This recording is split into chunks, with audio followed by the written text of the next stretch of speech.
The Milan Derby, or the Derby della Madonnina, is one of the greatest rivalries in world football, and certainly one of the most passionate ones.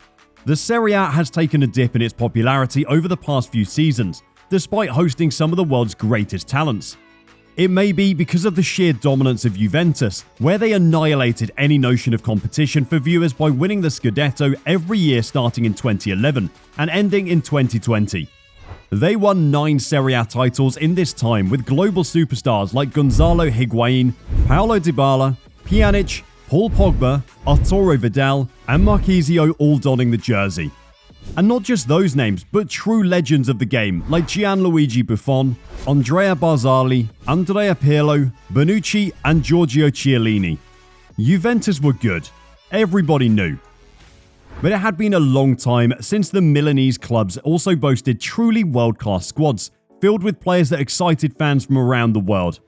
Gone are the days where Adriano, Cambiasso, Vanetti, Veron, Materazzi donned the Inter jersey, opposite a Milan team with Cafu, Maldini, Nesta, Seedorf, Kaká, and many others.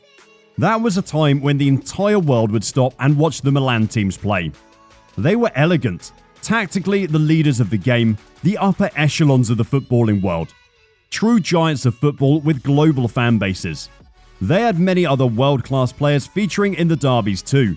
It would be a shame not to mention Andrei Shevchenko, Crespo, or even Julio Cesar and Dida. The list goes on and it would take forever to mention them all, but everybody gets the point. There was a time when no match in the world had more of the world's attention, except perhaps the El Clasico. The Serie A was the world's best league. Inter pretty much dominated the 2000s, but it was Milan who dominated the 90s. Juventus was competitive and won a few titles in both the 90s and 2000s, but it was the latest decade where they took everything to a different level. It was not until 2021 when Inter Milan, under the tutelage of a resurgent Antonio Conte, stormed to the title with Romelu Lukaku and Lisandro Martinez leading the charge. Hi guys, and welcome to Football Talk, where, if you haven't been paying attention, each introduction in every one of our videos has been slightly different. No, really, every video has had a different intro. What is this channel really about? Well, nobody knows. The only real thing we know is that you should like this video and subscribe to this channel. Okay, and on a more serious note, we're bringing you the latest news from Europe's top leagues with updates on important games, squad news and team performances. See, it's different again.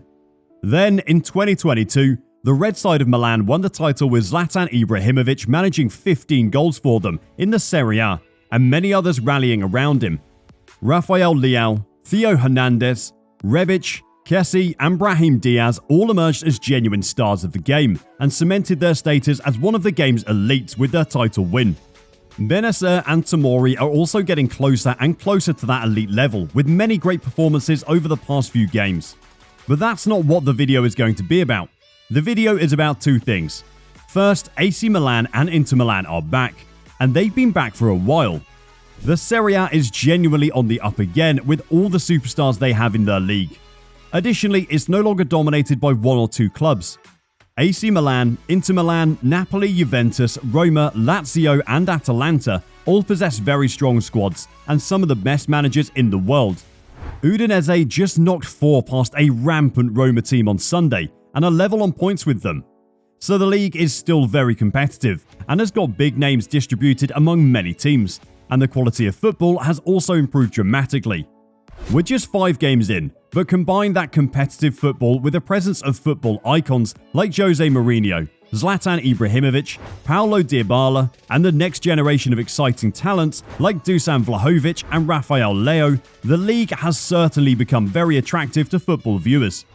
With the rise of AC and Inter Milan, football in Italy is among the greatest spectacles in Europe again. We saw the Milan derby last weekend with AC Milan coming out on top. Goals from Rafael Leao and Olivier Giroud helped Milan secure a 3-2 win over fierce rivals Inter. Giroud is demonstrating that even in his advanced years, he's still a force to be reckoned with. He started the last 4 games for Milan and has scored 2 goals and gotten 1 assist. In the biggest game against Inter, Leao scored Milan's opener before assisting Giroud to get Milan to a 2-1 lead shortly after the break. There's just something about Giroud against Inter. He scored a brace against them last season and scored again this year to break the deadlock. And then Giroud, 6 minutes later, returned the favour with a scrumptious back heel, and Leao dribbled past multiple defenders to smash in his second. Milan were in wonderland. This victory was a statement. With his historic performance, Milan have gotten a significant confidence boost for their title defence. It's still too early to say anything significant about who's going to win the title just yet, but Milan are certainly more confident now. One important takeaway after watching this game was the undeniable talent of Rafael Leao and the need to genuinely consider him one of the world's most elite players. We're now into the third season of watching this player dazzle opponents week after week.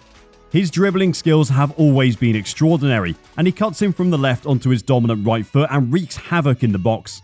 In the 2021-22 season, Rafael Leao was extremely important to the title win, contributing 11 goals and 8 assists as a 22-year-old. He combined extremely well with both Zlatan Ibrahimovic and Olivier Giroud after Giroud's arrival in January. Leao's performances got him voted the player of the season in Serie A last year, but despite his heroics, the one note that was always added to his name was that Leao, while absolutely unstoppable on his day, was still not consistently world-class. His finishing and productivity in the final third in particular left much to be desired, even if his dribbling and creativity were phenomenal. This season, however, Leao has stepped up to a different level. In his last 4 games, he's scored 3 goals and gotten 3 assists. With a brace and an assist in the last outing against Inter Milan, he's only getting better as the season has gone on. And after such extraordinary performances over such a long time, and then grabbing the headlines again in one of the biggest games in Italy begs the question, should Rafael Leao now be considered up there among the next generation of world-class talents? We can accept that as fans, we're regularly treated to extraordinary performances by players who've been world-class consistently for many seasons. Think Kevin De Bruyne, Lionel Messi, Lewandowski, Ronaldo, Benzema, Modric, Kroos, Chiellini, Zlatan, Piqué, Busquets, Ramos, Mane, Salah, and so many others. Many of the world's best players for so long have been so consistently at the top of their game that the tower of their achievements has overshadowed the next generation. It's not all doom and gloom though. There are players like Haaland and Mbappe who have held their own against the world's very best. They have both been electrifying, scoring more goals than they've made appearances. Notching records one after the other, terrifying defences, Mbappe exploded at the World Cup on the grandest footballing stage, drawing comparisons to all-time great Pelé. And then Haaland has been doing it in the Bundesliga and the Champions League for a few seasons now. And now this year, he's already scored 12 goals in 7 appearances against Premier League and Champions League opposition, and the number will only grow as the season progresses. But apart from those two, there are not many other players that are called world-class just yet from the younger players.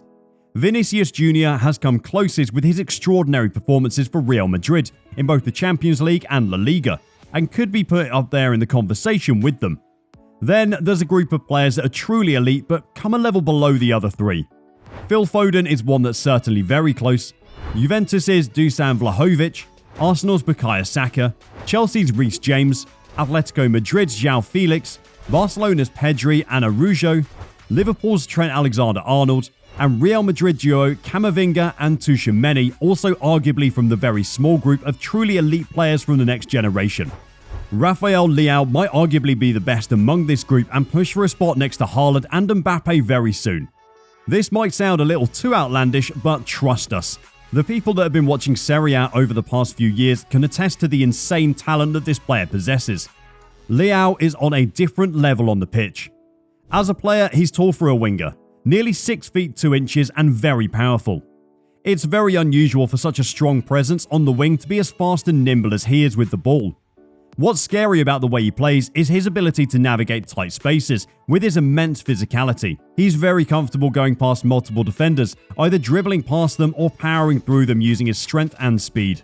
He also has incredible technique and a knack for taking shots from distance.